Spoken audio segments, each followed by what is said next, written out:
Welcome to The Failure Factor, where entrepreneurs get real about their stories and turn failures into lessons for success. I'm your host, Megan Bruneau, therapist, executive coach, and your guide through this messy, beautiful journey of building something meaningful. When I'm not hosting this podcast, I'm the founder of Off the Field Coaching, where my team and I work with high performers navigating their own challenges and transformations. For more info, visit offthefieldcoaching.com after the show. Joining us on the podcast today is Alexandra Zatarain, co-founder and VP of Brand and Marketing at 8 Sleep, the company that's leveraging technology in your mattress pad, such as temperature regulation and biometric data. With accolades like being named to Forbes 30 Under 30 and Inc.'s 100 Female Founders list, Alexandra is the marketing genius that put 8 Sleep's category creating products on the map. Let's get to the interview. Alexandra, welcome to the show. Yeah, thank you for having me. What is 8 Sleep for people who don't know what it is? Yes, of course. So 8 Sleep is we define as the world's first sleep fitness company. Essentially, we build technology to help you sleep better. We believe that technology is actually an ally in helping us optimize our sleep, and that should be giving us the healthiest and happiest lives if we're all sleeping better. Amazing. Okay, so what does that specifically look like? Especially for someone like me who is not a great sleeper, insomniac all my life, tried every possible, sleep aid there is out there, rarely gets to sleep through the night. So what kinds of things does it do to optimize sleep for people like me? Yeah, so the foundational part of it is that it seeks to understand who you are as a sleeper first, right? What we understood at 8 Sleep when we started building the company is that every sleeper is different, and every single night of sleep that you have, even as your own person, is different from each other. So we've created a product that you can add onto any bed, and without any wearables, without having to touch any buttons or charge anything or anything like that, it's actually going to seamlessly track everything about your sleep and your key biometrics, including your heart rate at rest, your respiratory rate, your heart rate variability, your snoring, obviously, or your phases of sleep, deep sleep, REM sleep, light sleep, how long you're sleep for, etc. And with that information, it's not only going to tell you how you're sleeping, which is something wearables can do, but it's taking that into account to optimize the environment you sleep in. So it manages the temperature of your side of the bed to your preferences as things change in your environment, and it changes with your sleep phases as well. And we also manage the elevation of your bed. So if you're snoring, it'll mitigate that snoring through elevation. If you need a slightly different position in sleep in order to sleep better, it'll adjust that, everything happening in real time. Amazing. I love how different that is from some of the wearables I've tried where you get the sleep score, but then you just feel guilty. Like you're just like, okay, cool. I don't know what to do with this. I guess I don't sleep as well as I thought I did. But it sounds like this actually, there's an actionable step afterwards where it's like, and we're going to fix things for you with this suggestion. Yeah, that's ultimately our goal. We believe that to make a difference in health, we have to take action for you. Information's not enough. It is really important. You cannot improve what you don't measure, but you have to go beyond that. Amazing. And you said, is it something like you put on top of your mattress or this is a mattress itself? No, you could just add it to any mattress, any bed. So it's like an accessory, like a mattress cover. We also have a base that it manages the elevation, but everything is designed to just fit with your existing setup, so you don't have to replace everything that you have. Cool. And was kind of like your original hero product, or what was the first one that you came out with? It wasn't that dissimilar from what we have today in the sense that the platform itself was already doing the same thing. So the very first product that we introduced back in 2015, so we've been doing this for a long time, was tracking your sleep and your biometrics. And so that was the first steps. Like, how do we create all of that platform so that we can bring sensors into the bed and we can basically replace what a wearable does at night? Fast forward to then 5 years later when we introduce, 4 years later, really, we introduce the pod. And so the pod is the product that we sell today that we're best known for, which does not only the tracking of your body, but then also the temperature regulation, both heating and cooling to your preferences, each side of the bed separately, doing it in real time. Now, more recent versions of it do snoring mitigation, elevation adjustment. So it's the same platform that we've continued to build on and improve on. Amazing. Okay, well, let's go back to 2015. Where were you at that time?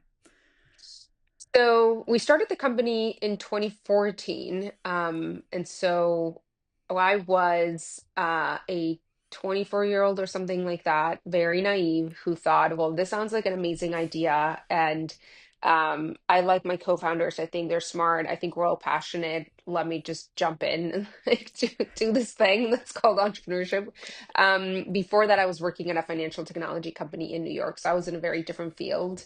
But yeah, I fell in love with the idea of using technology to improve sleep, and here we are, 10 years, almost 11 years later. Yeah, amazing. What was your background before that? Like you were in fintech, but what were you like? Did you get any kind of education related to that Yeah, or some yeah, yeah, my background is in marketing and communication. So I went to school for communications. I always loved the more sort of strategic part of that. So everything from how do we build a brand, how do we tell the story, and PR and content creation and marketing. And so those had been sort of after college, a couple of my previous jobs related to some respects to that. But then when Eight Sleep happened, my co-founders, one of whom is my husband, they were looking for someone who would actually bring the product to market. And so they said, well, why don't you do it? Like you should know how to do this. And I was, well, I don't know how to do it, but I'm sure that on textbook I do, but I've never done it to this extent. But yeah, I decided to give it a shot because it definitely aligned with my passions and my like more formal education. But now basically 10 years later, what I know is basically what I have learned by doing Eat Sleep. of course, as is the case for so many of us. So, were you actually married to your husband when you decided to become co-founders? No, I mean, we were together. We were not married yet, but we got married right after we launched our first product. Oh wow. Okay, how did you two meet? We met a long time ago. It's going to be 15 years, um, at a club in Miami. What club? Nikki I'm like, Beach Halloween okay, night. yeah, amazing. That's epic. What were you dressed up as? I had some like pharmacy outfit, just like went to CVS, Right. bought like a boa of Yeah, feathers. Like I was a we've all student. been Like there. there was Yeah. no money to buy a costume. So yeah. And what about him? He had some like he's Italian, so they don't celebrate Halloween. So he Right. was wearing some just like, fedora hat or something. It's just like, Amazing. let's pretend we're dressed up. Yeah, yeah. Okay, so you meet at Nikki Beach, you start dating. This is, you said, that was 2014 or no, that was years before that. That was years before. That was 2010. 2010. Okay, amazing. So at what point then did you decide to take this leap? It sounds like you're working in fintech. Tell us more about kind of how you, I mean, of course, we know how you met your husband, who's now your co-founder, was your co-founder, and then your husband. But how did the other co-founders come about? Like, what did that look like? Especially as, from my understanding, you're the only woman of four, it Yeah. sounds like. So I'm curious about that dynamic and how all that developed. Yeah. So what happened is that when Mateo, who's my husband, and I started living together in New York, he was an entrepreneur already. He was a lawyer, then an entrepreneur. And I think we both sort of just share this sense of getting stuff done. It's very much in our nature. So he had another company that he was building in New York in a very different space. And I had my like regular job. And over the weekend, we would do things. We would start these like mini hackathons. And I was dangerous enough with coding that I could build a website. And then like he would come up with like a business idea. And then I would design things. Like I was like a full stack, like marketing slash web developer. And we would do these things over the weekend. And it was just a little bit out of fun, but also I think environment driven. We were in New York, like I said, and New York was having this moment, this resurgence of the Silicon Alley. Everyone was talking about tech in New York, and there were a lot of meetups. And so after work, we would go to these things. We were just curious about what was happening in the space, and we would go and we would meet people. We would listen to the pitch competitions and whatnot, and that would inspire us to on the weekend sort of build our own things. And so we built a couple of things that sort of didn't go anywhere far, but it taught Any us a lot. examples that you can share, like that you Yeah. recall? There was one really fun one that basically got inspired by seeing all of these companies that were creating the kind of meal delivery kits. Yeah, yeah. And him being Italian, he said, well, why don't we do this with Italian food? Like, why don't we do it with more like premium recipes? And like, we sort of teach people how to cook like real like Italian food, not like Italian American was his point. And so we just like hacked that over a weekend and it was fun. We went to buy ingredients. We designed a little menu. We did the box, took some photos, and like we probably sold like 5 boxes online. But the purpose of what we were doing was to learn, like, what does it take to take a product from 0 to 1? That's And maybe we got to point 0.5, but it didn't matter. We were learning a lot. And most importantly, we were learning about working together. And Yes. we get asked often, like, how do you guys work together and you're married and how do you make that happen? And I think it's because by the time that we got to Eight Sleep, we had iterated on like 3 or 4 ideas that maybe they would last for like a couple of months of us like working on it. And that's when we would go through, the fights and the misunderstandings and figuring out what does this mean and integrating it with our personal life. And so we had that training, thankfully. Um, Yes. and that's how we met Max, who's our CTO or other co-founder. So at some point, we started working on an idea that I had because 3D printing was taking off. And there was a company based in New York that was doing 3D printing almost as a service. Like you could go and on demand, like print anything. Mhm. And I thought, oh, this could be really fun to do with jewelry. Like I think you could do, like the personalized nameplates or any of these things that you see. And they were starting to offer this sort of service also with metals. So you could do like silver, nameplates and like anything that you would want to do that would look more like jewelry and you could do with plastic. So I wanted to build this. This was something beyond just building a website. So I needed something more technical. And Max, who's our other co-founder, is also Italian. So Matteo and him knew each other, just they had been connected by a common Oh. friend. Mhm. Um, and so I had been trying to convince Max to build this for us and say, come on, like, let's make this. Let's like help me build a platform where people can go in and just personalize their jewelry and we'll deliver it to their homes. And he sort of like helped out for a little bit, but he wasn't very excited about it. It wasn't an idea that really, kind of energized him. And then the idea for Eat Sleep came about. And so then Mm. we all just sort of shifted focus from there. Do you recall how it came about, that idea? Yeah, so it's actually funny because Max just shared with us, with Matteo and I, like a couple of days ago, a sort of screenshot or like a geotag that he made, which this was now 11 years ago on Facebook. Like he shared on Facebook that he was meeting Mateo like that night. It was like, when you used to be like, oh, I'm here with Yeah. my friend. Yes. So that was the evening that they talked about the idea. That's sort of Mm. the inception moment for Eight Sleep. And essentially what happened is that Mateo, when he was growing up, he was always an athlete. He was a ski racer. He was a competitive tennis player. He would race cars. Like he sort of has that performance drive. And at some point when he hit his 30s, sleep became a problem. He started realizing that like his sleep was changing. He wanted to focus more on his health. And in that journey, he understood that there were no companies in the market that were actually building products to help you sleep better. There were, he always says this phrase about like Elon Musk is taking us to Mars, but we still spend a third of our lives sleeping on a dumb piece of foam. And do we expect that you go to just lie down on this dumb piece of foam and suddenly you're going to wake up fully rejuvenated and recovered? It makes no sense. Why are we not leveraging the latest Mhm. technologies to actually boost people's sleep? And that's Absolutely. how it happened. It was like this insight that he had. And Max, being the technical of the three of us, he said, well, here's what we could do. We could put sensors, we could do this, we could do that.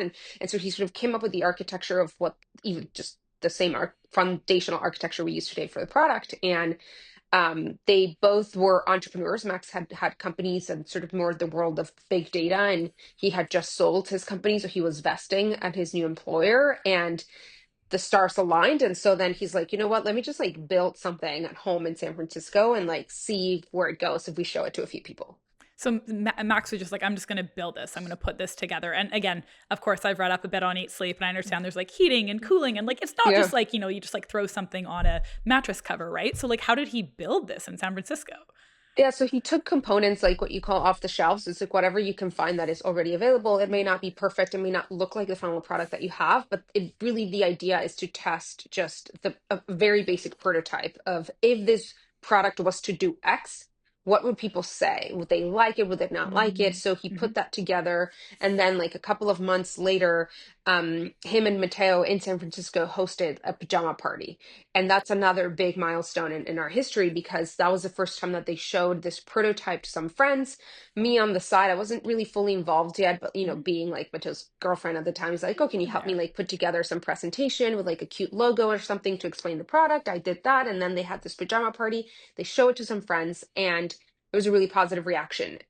People were like, oh, this is really fascinating. You could see in Max's laptop when you would lie down your heart rate. You could see that, they had connected it Right. to the nightstand lights to like dim down. It was just like this very basic early version, and then there was a presentation explaining what it was. But fully functioning, it sounds like, or It functioning was to a point. Yeah. functioning. Yes, exactly. Yeah. Okay. And then that was the party where one of their friends, who was the person who had originally introduced the two of them, said, I'll give you guys a check. Like, I'll invest in this. If you make it a company, cash the check. If you decide not to pursue it, like, forget it. And that was that light bulb moment where they said, okay, maybe we should. Right. Yes. I mean, from my understanding, you guys really leaned on the crowdfunding model. Yes, we then then that was almost 9 months later that we launched on crowdfunding. So it took time from that moment to actually then say, okay, how do we go about building this? Like then I joined full time. Then, like how do we launch on crowdfunding Right. and a lot of research and talking to a lot of people about their sleep, really absorbing everything and understanding what are all the problems that we could solve, building a very small team, raising more money. So all of those were like Yes. early days. And Uh, then we finally launched in early 2015. what were some of the questions you were trying to answer during that time, like between getting that first check and doing the crowdfunding model? The main thing is, what are the problems that we could solve, right? You could, all of us sleep, and so it's this very interesting area in which to operate because you can risk going too broad and trying to solve Right. everyone's problems at the Yeah. same time. And so we spoke to a lot of people and we're trying to find patterns and then trying to identify what are the things that technology can actually optimize for you without you having to do anything. And so that was a lot of it. Is what problems can we solve and then how can we solve them? And then I think that there was this like other layer around how do we bring this to market successfully Mhm. when you're inventing something that doesn't exist, especially just Right. like as a category. Like no one was going around searching for a mattress cover that could track my sleep without me wearing anything, right? No. So we had to come up with everything from like, what's this category name? How do we describe this? What do we say this is? And that was a lot of work. And so we would Right. also put together a lot of different versions of what this could read like, what it could sound like. Different images we would A/B tested, we would like share it to friends, we would spend hours and hours on it ourselves just like reviewing this and thinking through it. And that is part of the hard work of like category creation, that took a long time for it to really, I think, for us to find the right fit and for it to pay off. But it was the right decision for us to say, let's build something of our own in our own lane because our product really is, or at least the way we're trying to solve this problem really is that unique. Totally. And for you spearheading the marketing, Alex, I'm curious, it's interesting as you talk about all of the components of the 8 Sleep product. Like it's like, okay, well there's the it'll elevate your head if you're snoring, right? Or it's the heating and cooling, which I imagine like the cooling especially would be amazing for women who are in like, perimenopause or Yep. menopause. There's all of the tracking the biometrics and whatnot for like the biohacker who just like wants to know how well they're sleeping each night. So there are a lot of different directions it sounds like you could have gone with really like targeting your customer. How did you make that decision as to what to really like focus on first? Or how did you kind of navigate that, obviously, as VP of marketing, being able to like not be too broad, like you said, but also wanting to take advantage of all of these like really incredible things that can do for people? Yeah, I think that how I did it, it was basically through failure. I think that has been like the biggest learning for me, and also what has ultimately built my most powerful skill set now, right? When I look back, but I didn't know what I was doing. It's the short answer, and it's not. I don't subscribe to the like people are faking until we make it. It's not true. There's a lot of people who really do know what they're doing, but when I joined to build Eight Sleep, I was 24. I was 2 years out of college. Like, what experience could I have? This thing was much bigger than any experience I could have had before. And so the first 5 years were really a struggle, like in a different sense, meaning I really was out of my depth. And I think a lot of founders feel that way because Mhm. everything is new and you have to cover a breadth of things by yourself. And so a lot of failure, a lot of initially when we launched in crowdfunding, we knew who our audience was. It was very clear. We're trying to make this successful in crowdfunding so that we can prove that there is a market, so we can raise more money. We can actually go and like build this product and actually build a business. And so that was a little bit easier. There was a constraint. We know who to go for. We started focusing on understanding them and the language that would perform for them. And I quickly learned from reading about other companies, and there's a lot of books about this, and like talking to people in Silicon Valley where we were based for the first year of the business, that the best way to figure it out is just like talk to people in your audience. So I did a lot of that. Talk to them as much as possible, and then really be a student of the space and not assume that I knew anything. And that made the campaign successful. But then what happened after that Let was me just jump a in for one, series of, one moment. I yeah, want to hear all the series, but just for people who might not be as clear around, like, okay, it's very clear with crowdfunding, right? My understanding is like you have this like selection effect, right, where you've got all these people who are already interested in the product, so you were learning from them because they would be your potential consumers. Am I understanding that correctly, or is there anywhere in there you might want to yeah. clarify? Yeah, no, it's Yeah. essentially a crowdfunding has this community. This like just there's an inherent community in Yeah. there that supports these kinds of initiatives. They almost don't always care about what the product is, but they're just excited for people to be building things. They want to be the first Right. ones to try it. They don't know if these businesses are going to be really big eventually, so they want to be in the early days, right? So that's the selection bias for sure. Got it. Okay. And then through that community, you were kind of learning from them, asking questions. They're sort of your A/B testers or people that you can ask all the questions to. Exactly. Yeah. Yeah. Before putting the campaign live. And then, so we were basically doing this by like friends of friends, just like getting introduced to people, talking to people who had launched campaigns in the past and see like, hey, how did you do it? And can I get your feedback on mine? Right. So like definitely what helps is like just being like that network and people being so open to share and provide feedback. Then when we launched on crowdfunding, that was very successful. We were a very, very successful campaign. We made over $1.5 million in pre-orders, and Amazing. suddenly we find ourselves with this new challenge of now we have to build this product Right. that we don't know how to do because then none of us had built hardware products before. And that sort of goes into the second phase of the company. Right. So you're like, okay, now we've got $1 million plus. Like, what do we do now? Holy shit. Like, this could actually work, but now we actually have to bring this product to market. Yes. Okay. Let's go into the series of failures because, that's what we talk about on this show. Yeah. I mean, I think that there's this theme that we're talking about of when you ask me, how do we know what features do we talk about or who do we speak to, is the biggest learning for me was at some point in 2018, we had raised our Series B, and our investor that came on board at that point to our board said, okay, now you guys have money. Now you're supposed to build the next iteration of your product, which was the pod. And you have this big problem, which is your positioning as a company sucks. Like everyone out there thinks that you're just like a mattress company. This was the time of like the beds in a box and like all that. And they're like, and you guys are evidently not that. And that's not what we gave you the money for. So you need to change this. Otherwise, you're going to fail. No one's going to give you money and you're not really going to scale. Okay, I want to hear more about that, but let me just pause for a moment. So you said that you were 24 when this started. You were already dealing with like, it doesn't sound like it was imposter syndrome because you're Yeah. owning it. You're like, no, I really didn't know anything. So, about where were you in the timeline when you got that feedback that your positioning sucks? How old would you have been at that Yeah. time? I think I've never felt imposter syndrome. Thankfully, I definitely don't subscribe to that.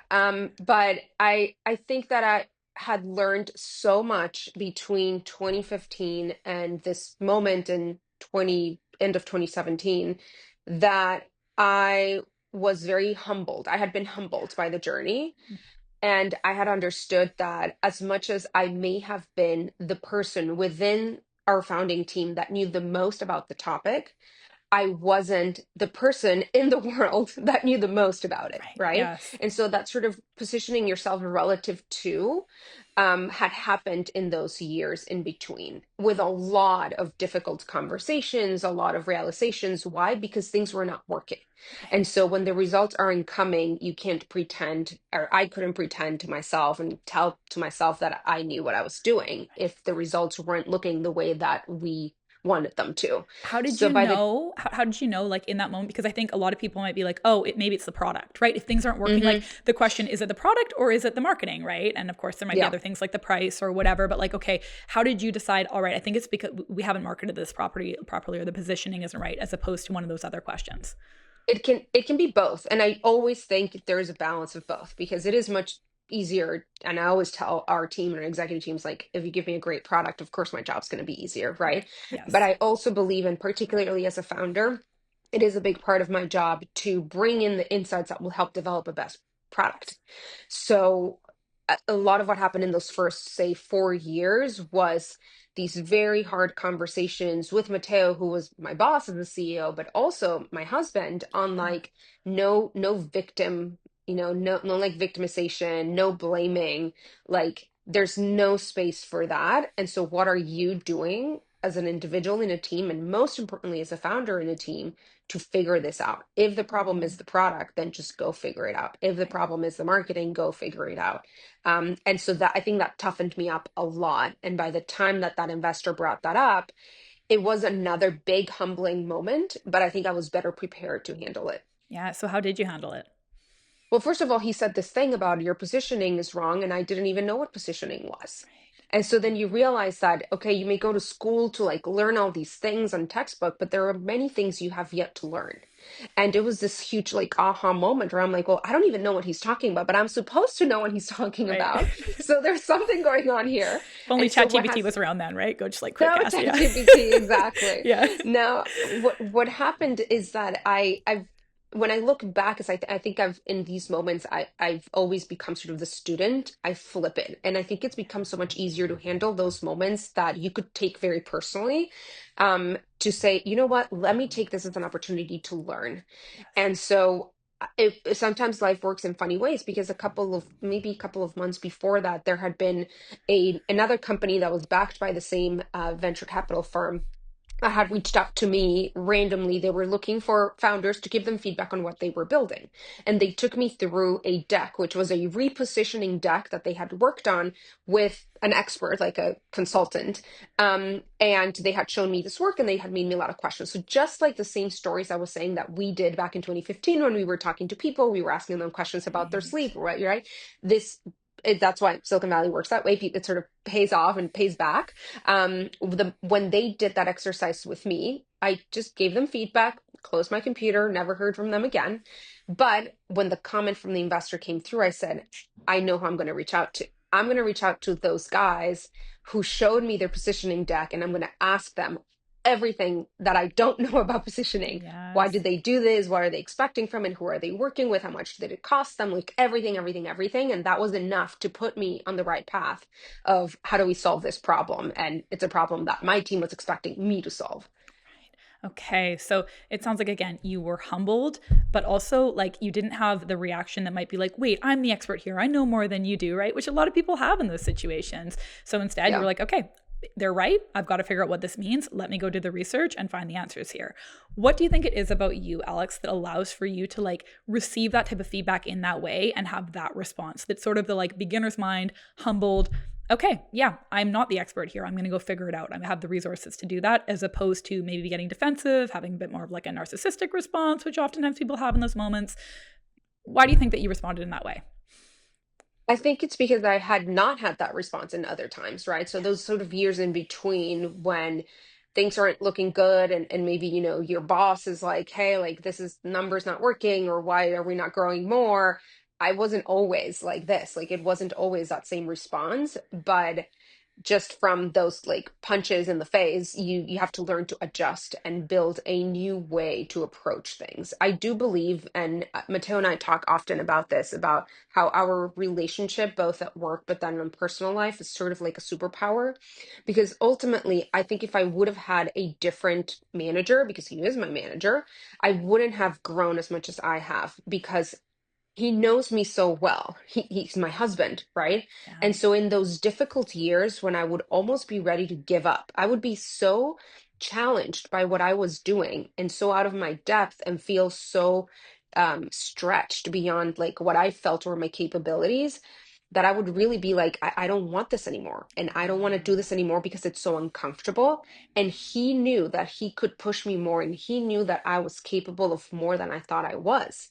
And so that is what helped me build that resilience emotionally, so that when the difficult feedback moments, and that wasn't the last one that we received from investors or from employees or whoever it is, that I could be ready to take those. Totally. If you were going to give advice to entrepreneurs listening today who maybe, are much earlier on in their journey and they're in that place that feels very vulnerable where they're like open to feedback and maybe they're getting some critical or constructive feedback, we'll say, that feels difficult to receive. And they're in that place of like, but I know more. Who is this person to come in, as a non-expert and give me this? What advice would you give to people for how to navigate that? Yeah, the first thing is that you have to receive it as a gift and you have to assume the best of intentions. Amazing. And so I Yeah. always say is like I receive it as a gift and I assume the good intentions and I entertain it. I said, Yeah. what if they were right? Right? what if what they're saying is true? And then you go through the exercise, you ask your five whys, you dig into it. You do know your business better than anyone else. But in many moments throughout the journey of your business, those points of feedback can change the trajectory of your company. So you need to receive Yes, them. totally. I love that. And what are the five whys for people who don't know? And just go through the exercise, right? So like what if this investor was right about this positioning? Okay, then like why? What would make it right? And like why would we have to do this? And what, and then just like ask five whys Yeah. related to the initial question, and you just see where your mind goes. And so now something that I do a lot and I try to teach to my team members that I manage is this idea that ultimately you want to operate in life through just a series of questions. You don't know the answers, but just ask questions, even to yourself, Yes, and see where that goes. Like totally. that will probably take you to the right answer. I love that. I mean, when we ask questions, we're not being judgmental, right? Like with Yeah, curiosity, you can't have judgment. So it's a really nice way of just like entertaining possibility, and not falling into that place of like judgment and shame that's so easy to fall into when we're, creating, right? yeah. So amazing. Okay. So then, Alex, it sounds like, okay, how did you land on the positioning? Like what next? Let's keep going with the story. And of course, any other failures that come along. Yeah, so then we find this expert through this company that I had spoken to, and I asked for an introduction, and that's how the journey begins. It's like finding the person who can guide us through this, and it again goes back to that moment of like, well, I don't know what this is, so I need to find someone who does Right. and someone who can guide us through this process.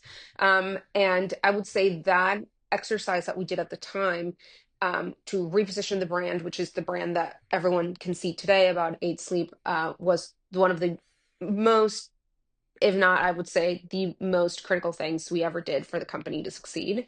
It gave us so much clarity. And yeah, it was very, very successful up until now. And then from there, of course, business starts growing and the series of failures look very different from what they did in the early days. Okay, so let's go there. What does the business look like, at this point, and tell us more about kind of the next failure encountered.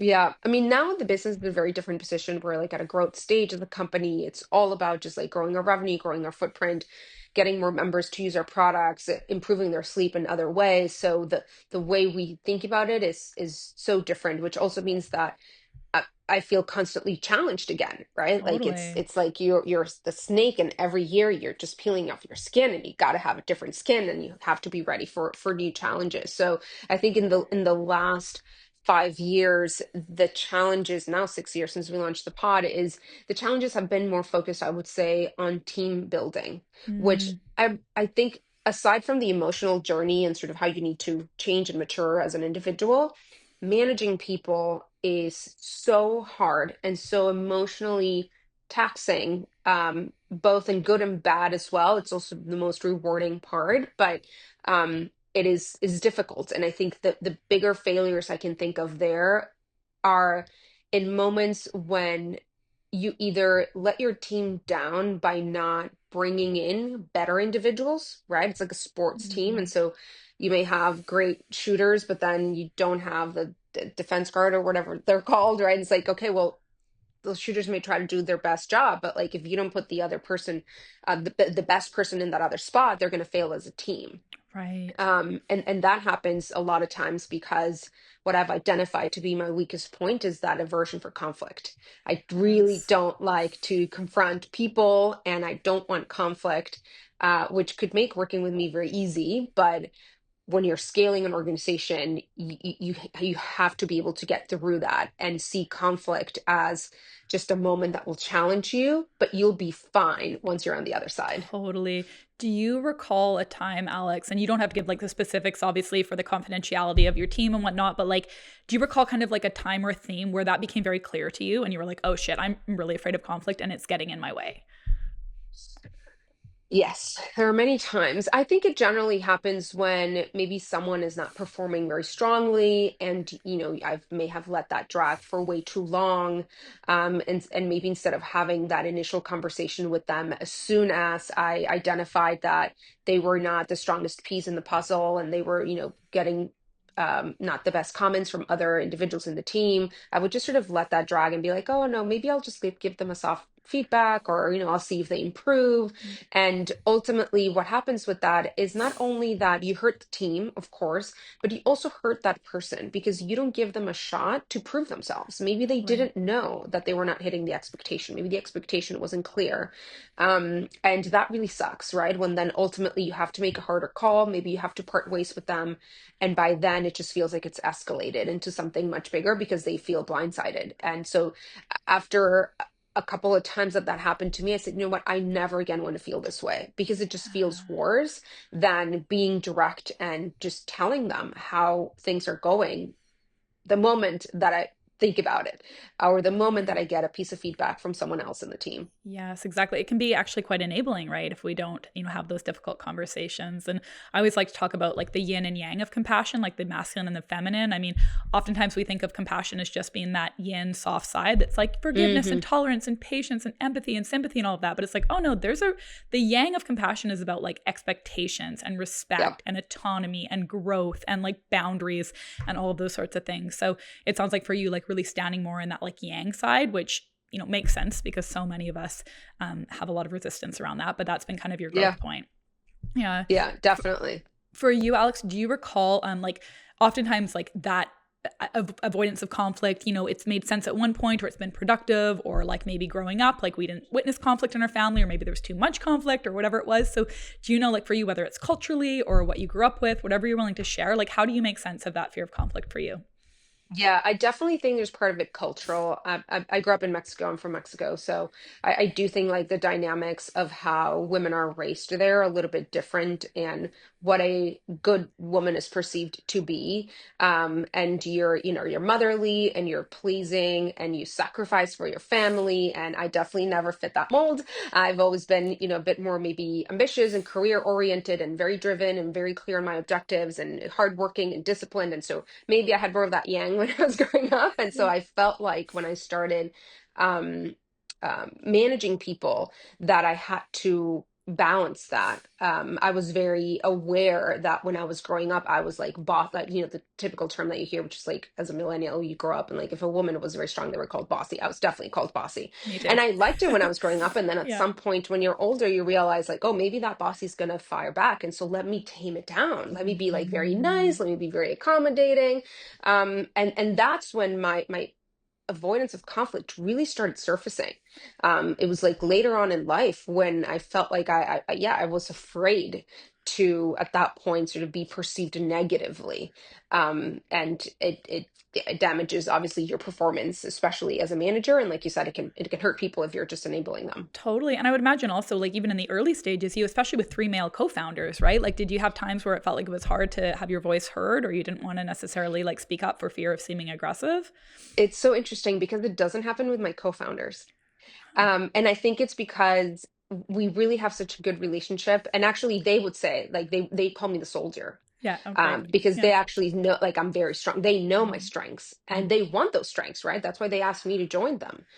So even as the only woman on the team, and I definitely have a lot of the traits that us as women have, which is like we see people, we read people, we're more empathetic, like all of that. But I'm very strong, very decisive, and so with them, it's like I'm in this different sort of comfortable environment where I just feel like I'm being accepted entirely by Yeah. how I am and who I am. And so I can be myself. But then I wasn't doing that in environments where, you're building a team. There's always like someone new.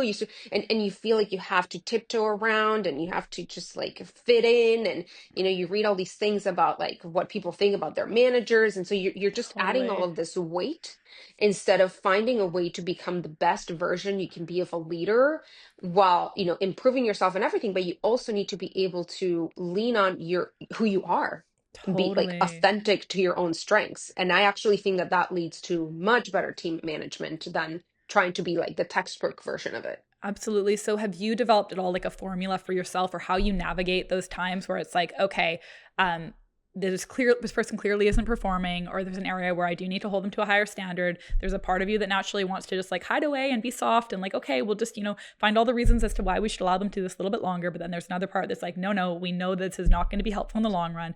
So for people who are listening, do you have sort of again, like a formula or a protocol that you follow in those situations? Yes. So there's a couple of things. First is that I instrumented moments that would force me to go through that exercise. And so when I identified that I was falling into that pattern, I said, okay, it's difficult for me to just naturally blurt out these points of feedback. So let me like just write it out. Let me see like like write a formula of how I would say it. And what I realized is that, and I tell this to my team when they start managing their own teams, is that every one of us is different and every one of us is going to feel comfortable delivering feedback in different ways. The important thing is that you deliver it and that you make sure that the person received it and understood it, but find your way. And so I iterated a lot on that.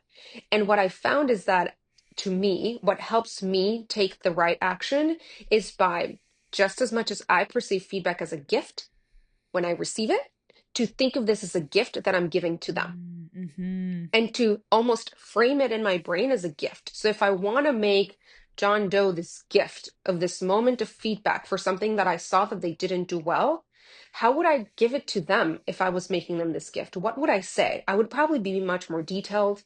I would probably, make sure that they understood it. I would probably ask if they wanted to talk about it more in depth. And you just you go through that Yes. same exercise of the questions, like how would you do it if? And that helped me a lot because it made me feel more comfortable. I don't feel it as a conflict anymore. I feel it as Mm, this gift I'm giving you. If I do it and I do it promptly, is even a bigger gift. I can avoid the yes. performance improvement plans and like all of those things that no one wants to get to. And so that was important. And then the other part I instrumented is the moments throughout the year when people get more like formal feedback, when we go Mhm. deeper, when we say, Yes. okay, at least once a year there's like a written assessment process. How do we make sure that this is like fair to everyone's receiving it the same way and like documenting it and all of that? And so I think that just helped me embrace those moments in a very different way. So helpful. Thank you, Alex. Are there any like rules you have for feedback, such as like it's always in person, it's never over like Slack or, doing the sandwich method or like anything that you would recommend? Because I Yeah, think this no is a sandwich really, method. really common I don't, problem people. I Okay. think Yeah. Everyone we're all knows the sandwich adults. method now. Yeah. Like, yeah, you don't need to be like, here's a good thing, here's a bad Yeah. thing. No, no, just tell them what happened. What I do try to lean on is to also focus on the moments when people are doing things well. So, hey, someone Yeah. wrote a great document, someone did a great presentation, just sending them that note, be like, I liked that. Or, Yes. my email team created a great email campaign. I'll just, when I received it in the morning, I'll just reply and be like, I loved this, and here's why I loved it, Yes. right? So feedback goes both ways. It's not always negative, but it is immediacy. Take Yeah. action immediately, share it immediately. Um, we are distributed, not everyone is in the office in person. And so sometimes, yeah, you gotta send them a Slack. Sometimes you don't have time for a call, but you gotta understand the severity of it. And so that's where, a bit of that touch comes in of saying, okay, is this something that might be best delivered by having a conversation, whether it's in person or on a Zoom call, and just being mindful of that because sometimes when it's written form, people may misinterpret it. So if it's like Totally. a quick fix, I'll Slack, you'll be like, hey, this document isn't great. Why don't you revise it? Here's what I don't like. But like if it's something else, it's much more important to be face to face. Fantastic. Thank you so much, Alex. I think this is so helpful because I can't tell you how many of my clients, that one of the main reasons, that they're not advancing is because of that fear of conflict, in every area of their life. But oftentimes it really is because they don't want to fire somebody, or they don't want Yeah. to, up the team members, right? So amazing. Well, we only have a few minutes left, so I just want to ask a couple of more questions, and then we'll make sure we wrap on time. You have been amazing today. I'm curious, first of all, just with your expertise in marketing, I'm so curious about how you decide to position the pricing, because what's like the average cost of a mattress like for most people, just if they It were to go out and buy depends one? because there's like different layers, right? There's mattresses that are like really, really cheap. You probably can find mattresses for $100. There's Right. mattresses that cost $10,000. So it's like a very Yes. wide category. Okay, cool. So how did you decide? Now, it sounds like you had the cover first, and then is the pod, it's a mattress as well, or that just goes over top of Just the mattress? cover. Just cover. Okay, cool. So like you said, you created a category. So you're like, this is not, we're not doing, there are no comps or anything, for this pricing. So how did you land on that? Because I think it's about, what is it, 2,500 or what's your Yeah. pricing on it? 2,500. Okay, cool. So that not cheap, right? Like it's an investment for sure, but obviously, as evidenced by your guys' growth and the demand, I mean, there's a huge market for it. So how did you land on that? And I would imagine, as VP of brand marketing, you probably played a big role in that. Yeah. The reality is that you start from the costs. So you Yeah. start from how much does it cost you to create the product? I think a lot, we're not a profitable business yet. So if we were overcharging, we sure would be. So it's like you really just start from the cost and you Yeah. have full baked in cost of everything, your cost of goods, all the materials, all the shipping, all the packaging, all the services. We have a software service connected to the pod. There's cost to that. There's storage of information. There's privacy, security measures. There's like a lot of things. And then you say, okay, there's a normal expected margin that a product and consumer good should have. And that's how you come up with pricing. It's like much more straightforward. We definitely didn't do that right the first time around back in 2015. So we learned our lesson and then we did it well the years following. What did it look like just briefly when you didn't do it right? Like, what did you learn there? It was just random. We didn't know the cost of goods at the time because we hadn't manufactured any product. And so we totally underpriced it.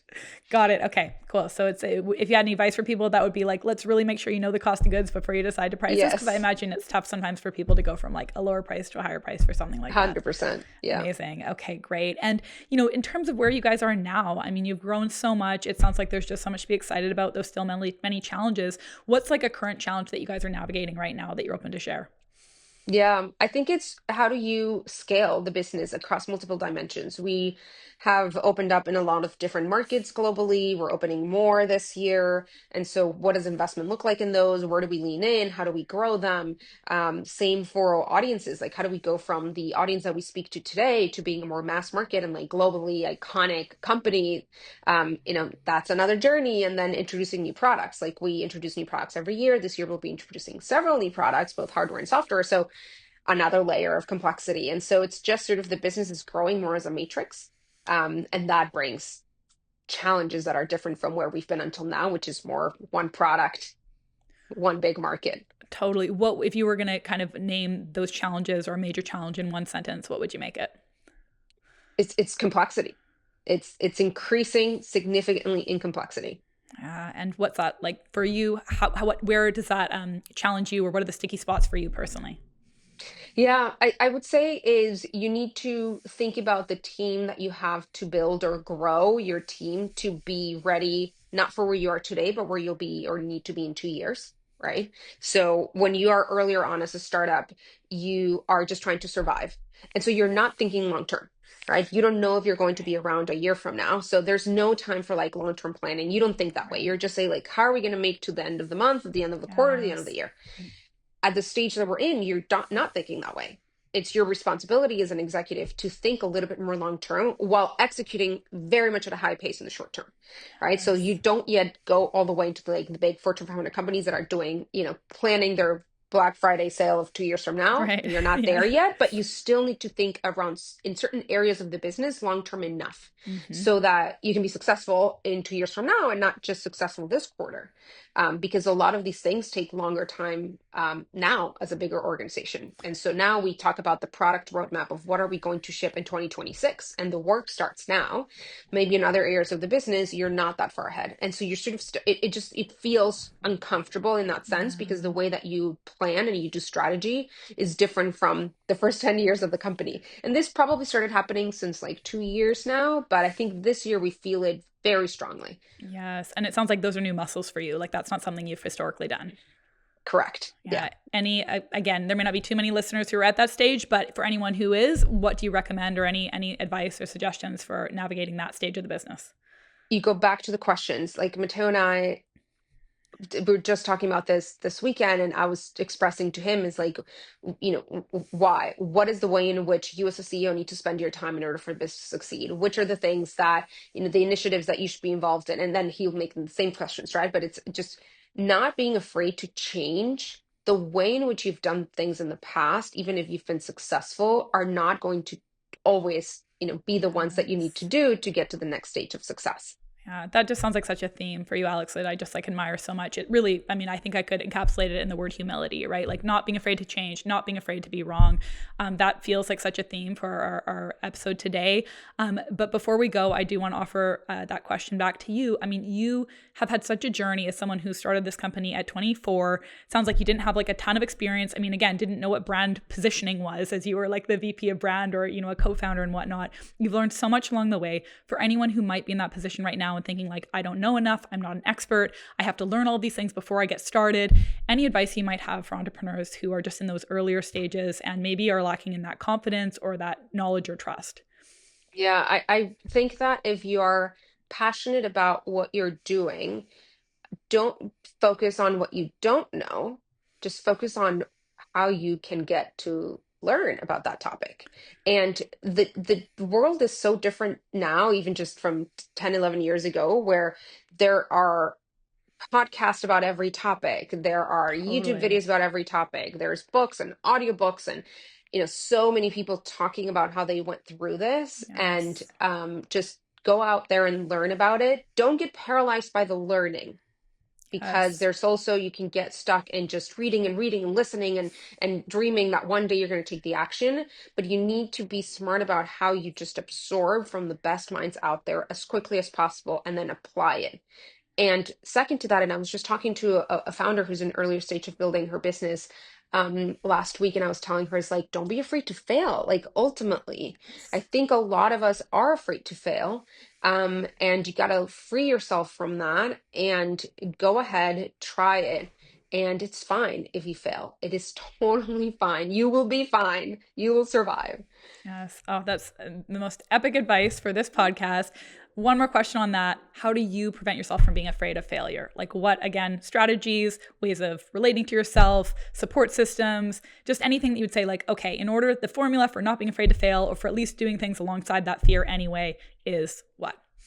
Yeah, I think that for me, what I have identified that it's ultimately something I know, unfortunately, not everyone has is faith.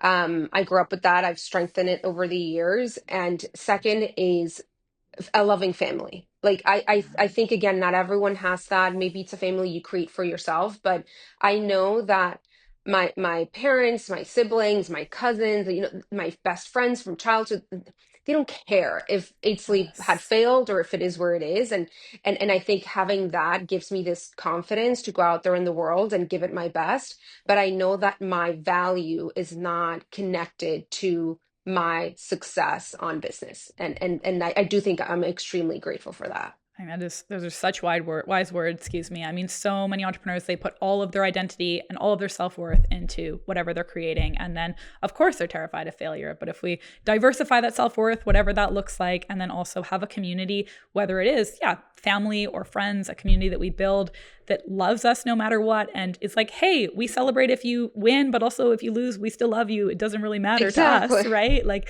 then we have that soft landing. Amazing. Alex, thank you so much for being on the show today. Are there any last words you want to share before we wrap? I don't think so. Hopefully, I said a lot, but thank you so much for having me, for being able to share just like a different side of what this means, and what being an entrepreneur is in the tech world. Oh my gosh, thank you so much, Alex. You were amazing. There's so much goodness in this episode. So thank you. Thanks for listening, friends. If this episode resonated with you, I would appreciate it so much if you would take 1 minute to rate, review, and subscribe to the podcast. Let's empower listeners everywhere to see failure as simply an opportunity to build resilience and keep going. I want to hear from you. What's the biggest failure or challenge you've experienced that ultimately led to your success? Share your story in the comments below. Your journey could inspire someone else to keep going even when things feel impossible. The Failure Factor was brought to you by Off the Field Coaching. Whether you're pursuing ambitious goals, managing the pressures of success, facing personal challenges, or seeking deeper fulfillment, visit offthefieldcoaching.com to explore working with one of our coaches. Bye for now.